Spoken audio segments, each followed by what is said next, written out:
আসসালামু আলাইকুম প্রিয় দেশবাসী। দেশে হচ্ছে কি দুঃখজনক, যেভাবে গৃহযুদ্ধ লেগে গেছে এবং কি পার্শ্ববর্তী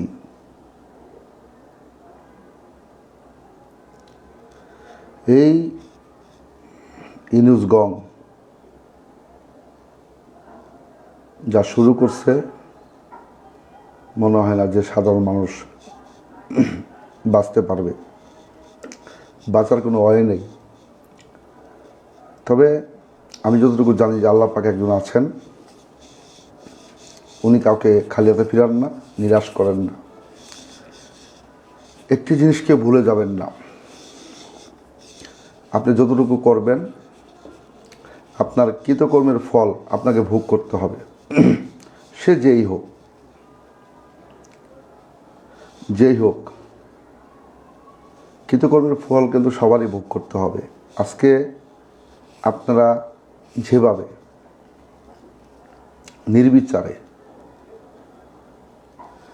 যেভাবে সাধারণ মানুষ সহ আওয়ামী লীগের নেতাকর্মীদের উপরে নির্বিচারে টর্চার করে যাচ্ছেন,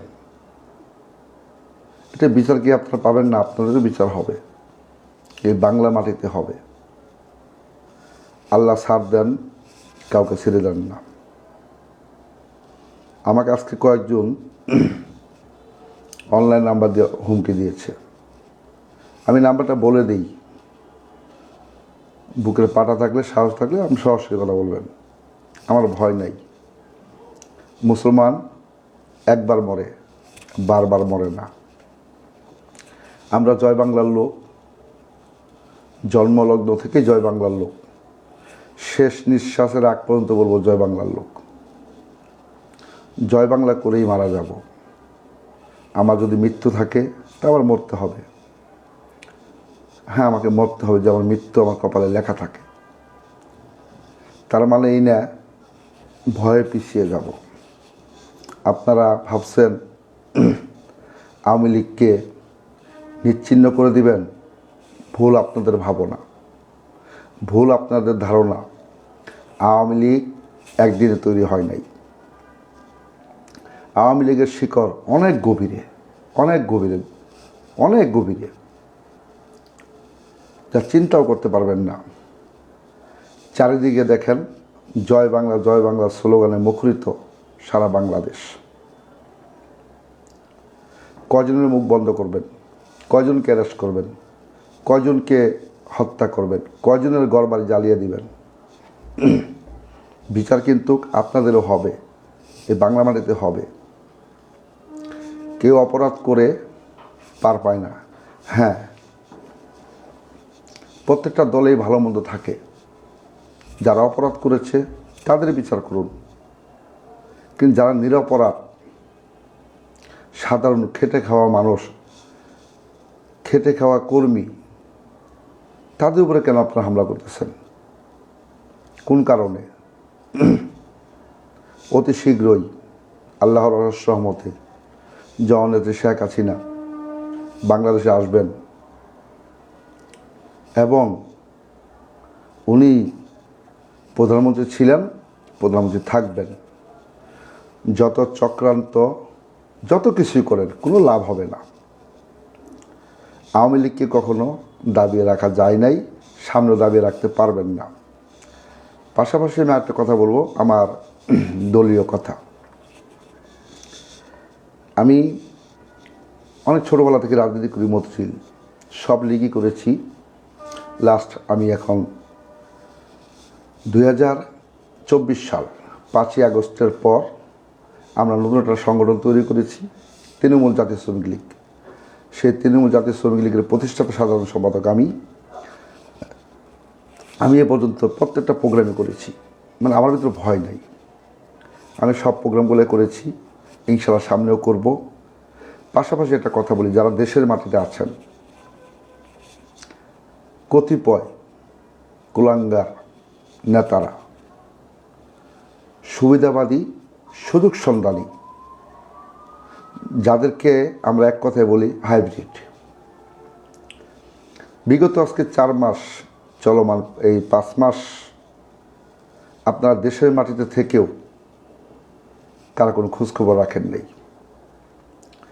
একবার চিন্তা করুন তো, একটা কর্মী অনেক আশা নিয়ে, আপনার নেতা আপনার ডাকে সব কিছু ছেড়ে মৃত্যুর ভয়কে আলিঙ্গন করে নিজের বউ বাচ্চার কথা না চিন্তা করে উনি, আর আপনারা কি করেন? সেই সুযোগ কাজে লাগিয়ে নিজের আখের ডিস্টার্ব করতেছে, মানে নিজের আখের গুছিয়ে এখন দুঃসময় পালিয়ে আছেন তো দেশের মাটিতেই। আমি তাদের উদ্দেশ্যে বলবো, আজকে আমি গাজীপুর 5 জন লোকের সাথে কথা বলেছি। আমি অজান্তে চোখের পানি ছেড়ে দিয়েছি তাদের কষ্ট দেখে। আমিও কষ্টে আছি। আজকে তারা বউ বাচ্চা রেখে পালিয়ে পালিয়ে বেড়াচ্ছে।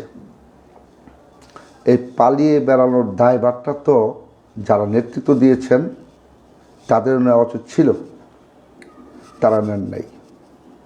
একটা কথা মনে রাখবেন, আমি বলে যাচ্ছি, যদি আল্লাহ পাক আমাকে বাঁচিয়ে রাখে, যদি কোনো সময় সুসময় আসে, রাজপথে নামবেন আপনারা, সারা পাঞ্জাবের কোট লাগাইয়া ওই পাঞ্জাবের কোট ছিঁড়ে ফেলবো, আর লাটতেতে একদম মাঠে কোণে নিয়ে ফেলাবো। এটা আমি বলে গেলাম। আপনারা এই ক্রান্তি লগ্নের সময়ে 2024 সাল 5ই আগস্টের পরে যারা রাজনীতিতে আছেন, যারা মাঠে আছেন, সোশ্যাল মিডিয়াতে আছেন, তারাই হলো বীর মুক্তিযোদ্ধা। আমি মনে করি তারা যুদ্ধ করে যাচ্ছেন। 1971 সালে বঙ্গবন্ধুর ডাকে, 69 সালে বঙ্গবন্ধু একটা সার্চ কমিটি করেছিলেন। আমরা ইতিহাসে পড়েছি, সার্চ কমিটি করেছিলেন। সেই সার্চ কমিটিতে অনেক লোক ভয়ে আসছে, অনেক লোক আসে নাই। যারা আসছেন যে হ্যাঁ আপনি বঙ্গবন্ধু, আপনি যে নির্দেশ দিবেন আমরা সেই নির্দেশ মোতাবেক কাজ করব, ওনার ডাকে সারা বাংলার লোক 7 কোটি মানুষ যুদ্ধে ঝাঁপিয়ে পড়েছিলেন। 9 মাস যুদ্ধ করে 30 লক্ষ শহীদের রক্তের বিনিময় লাল সবুজ একটি পতাকা পেয়েছিলেন। আবার বঙ্গবন্ধু ভুল করে গিয়েছেন একটা জিনিস, উনি সাধারণ ক্ষমা করে গিয়েছিলেন। ওনার যদিও সাধারণ ক্ষমা করা উচিত হয় নাই, জানি না আমি ভুল বলতেছি কি সঠিক বলতেছি। যদি আমি ভুল বলতে থাকি বা সঠিক বলতে থাকি, আপনারা অবশ্যই একটু কাইন্ডলি কষ্ট করে আমাকে কমেন্টে লিখবেন। আমার দৃষ্টিতে উনি ভুল করে গিয়েছেন, তাদেরকে সাধারণ ক্ষমা না করে তাদেরকে ওই টাইমে যদি শাস্তি দিতেন, আজকের এই 24 সালে আমাদের দেখতে হতো না পূর্ব পাকিস্তানের মতন।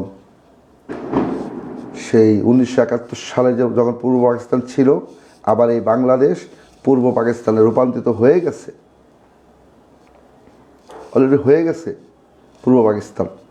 এই আজকের দিনটা দেখতে হতো না। জননেত্রী শেখ হাসিনা মানবতার মা, অনেক সমন্বয়ক কুলাঙ্গার, যার বয়স হলো 20, 16, 19 বছর, চোখে দেখা নেই। তারা বলতেছে নেত্রী কী করছে, কিছুই করে নাই। তাদের উদ্দেশ্যে বলবো, কারণ তত বাংলাদেশের বীজ না, পাকিস্তানের বীজ।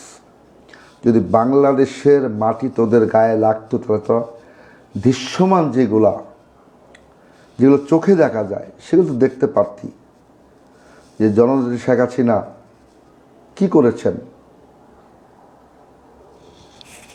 একটা ভাই কি, রাজাক ভাই কি লিখছে,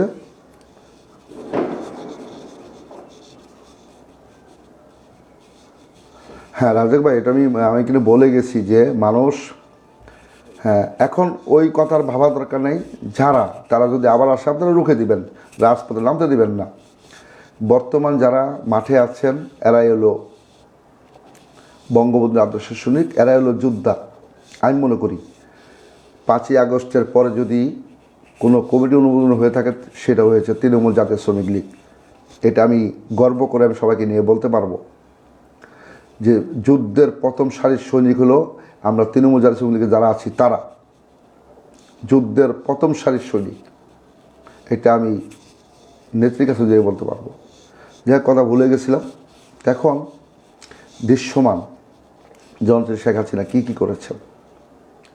আসলেও এই দেশটাকে পূর্ব পাকিস্তান রূপান্তর করার জন্য যারা উঠে পড়ে লেগেছে, হয়তো ক্ষণিকের জন্য তারা আনন্দ পাচ্ছে বা নিজেকে গর্বিত মনে করতেছে, সাকসেস মনে করতেছে, কিন্তু না, বাংলার জনগণ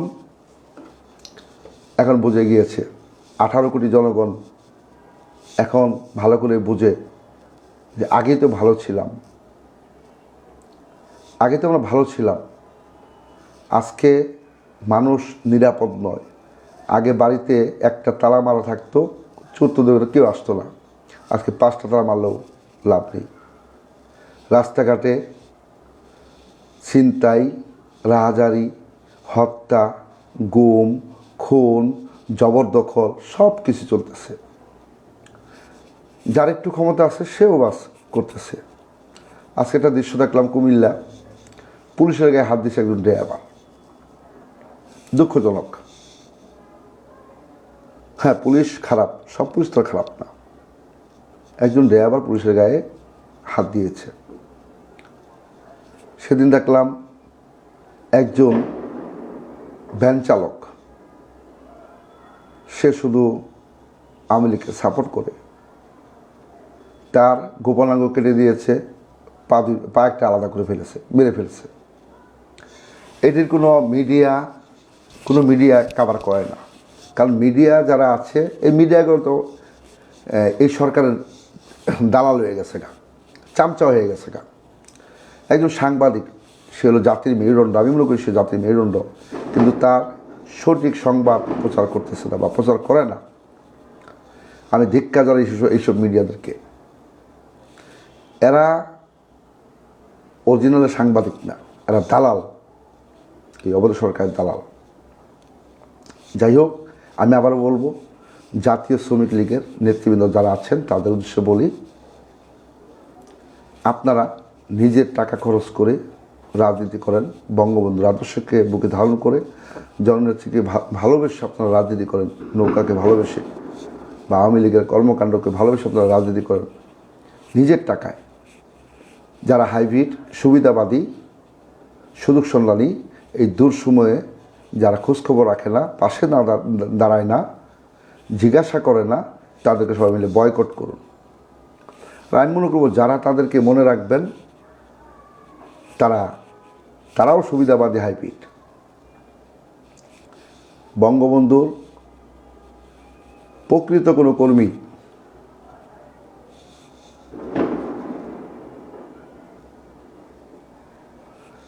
হ্যাঁ ভাই, অনেক দেখেছেন কোনো লাভ নেই, রাজ্জাক ভাই তৃণমূল ছাড়া কেউ বড় নেতা হতে পারে না, কথা সঠিক। এখন আমি বলি রাজ্জাক ভাই আপনার উদ্দেশ্যে, এই তৃণমূল দিয়েই আমরা ইনশাল্লাহ রাজপথে দেখিয়ে দিব। এবং কি দুর্নীতি, পকেট কমিটি, পকেট বাণিজ্য, কমিটি বাণিজ্য, শ্রমিকদের সাথে অশালীন আচরণ, অবহেলা সব বন্ধ করে দেবো ইনশাল্লাহ। রাজ্জাক ভাই ইনশাল্লাহ বন্ধ করে দেবো সব। কারণ আমরা কি করেছি বাংলার জনগণ দেখেছে। ইনশাল্লাহ ভাই, আমরা যুদ্ধ তো এটাই। কোনো বড় নেতা কে ভাই? নেতা তো আপনিও, আমি নেতা, আমিই কর্মী। 24-এর পরে যারা রাজপথ আছে তারাই নেতা, তারাই যোদ্ধা, তারাই বঙ্গবন্ধু আদর্শ শ্রমিক। আর কোনো নেতা নেই কে, আর কোনো নেতা প্রয়োজনও নেই। আমগো নেতা একজনই, জননেত্রী শেখ হাসিনা, উনি আমাদের নেতা। যদি কোনো আওয়ামী লীগের নেতা সে বলে এটা এমনি মনে কর, চিনি না ওরে। কারণ মাঠে যখন যুদ্ধ করতেছি তাদের দিনের সঙ্গে যুদ্ধ করতেছি না, আমাদের বিবেক থেকে, আমাদের মন থেকে আমরা রাজপথে আছি, বঙ্গবন্ধুকে ভালোবেসে আমরা রাজপথে আছি। তাহলে কেন ভাই আমরা ওই নেতাকে কথা শুনবো? কিসের নেতা? নেতা একজনই, জনতা শেখ হাসিনা। যদি আল্লাহ পাক বাঁচিয়ে রাখে, আপনাদেরকে বাঁচিয়ে রাখে, ইনশাআল্লাহ দেখবেন রাজপথে দেখবেন, রাজপথে মোকাবেলা করব। কোনো সুযোগ সুবিধাবাদী হাইব্রিড সুযোগ সন্ধানী তাদেরকে রাজপথে নামতে দেব না ইনশাল্লাহ। আর সুখবর অচিরেই চলে আসছে, কেউ কোনো বিভ্রান্তিতে পড়বেন না। ইনশাল্লাহ আমাদের জয় সুনিশ্চিত। জয় বাংলা, জয় বঙ্গবন্ধু, জয় হোক শ্রমজীবী মানুষের। আসসালামু আলাইকুম।